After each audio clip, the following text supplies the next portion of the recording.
खटमल और जू की कहानी। The bug and the poor flea story in Hindi. यह कहानी कई वर्ष पुरानी है। उस समय दक्षिण भारत में एक राजा राज किया करता था। राजा के बिस्तर में मंदरी सर्पिणी नाम की एक जू रहा करती थी, लेकिन इस बारे में राजा को कोई जानकारी नहीं थी। हर रात जब राजा गहरी नींद में सो जाता तो जू अपने घर से बाहर निकलती, बड़े चाव से पेट भरकर राजा का खून चूसती और दोबारा जाकर छिप जाती। एक दिन न जाने कहां से उस राजा के बिस्तर में अग्निमुख नाम का एक खटमल भी घुस आया।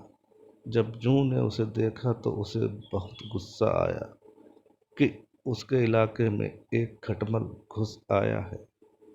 जू उसके पास गई और उससे तुरंत वापस चले जाने को कहा। इस पर खटमल बोला, अरे जू बहना, इस तरह का व्यवहार तो कोई अपने दुश्मन के साथ भी नहीं करता। मैं बहुत दूर से आया हूँ और सिर्फ एक रात तुम्हारे घर रुककर आराम करना चाहता हूँ।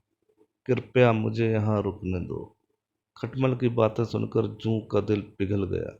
उसने कहा, ठीक है, तुम यहाँ रुक सकते हो, लेकिन तुम्हारे कारण राजा को कोई परेशानी नहीं होनी चाहिए। तुम राजा के आसपास भी नहीं जाओगे।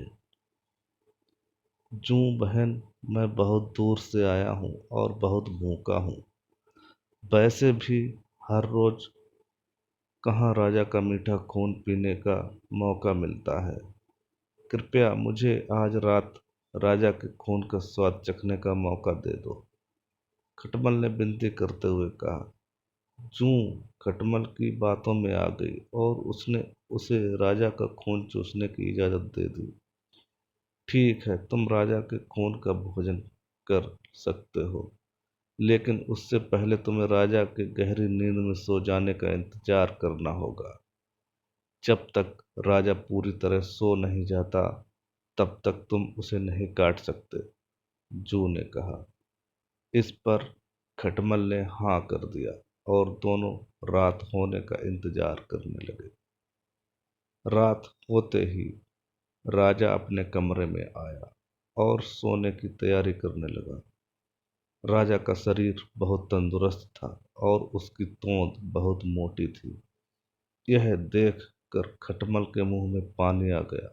जैसे ही राजा बिस्तर पर आकर लेटा, खटमल ने न आओ देखा न ताव और सीधे जाकर राजा की मोटी तोंद पर जोर से काट लिया और फिर दौड़कर पलंग के नीचे छिप गया।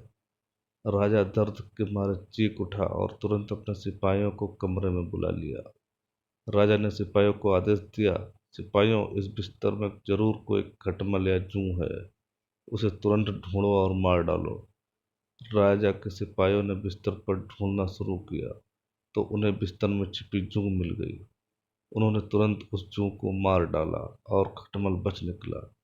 इस प्रकार खटमल की गलती के कारण बेचारी जू मारी गई। कहानी से सीख। दोस्तों, इस कहानी से हमें यह सीख मिलती है कि हमें आंखें बंद करके किसी अजनबी पर भरोसा नहीं करना चाहिए।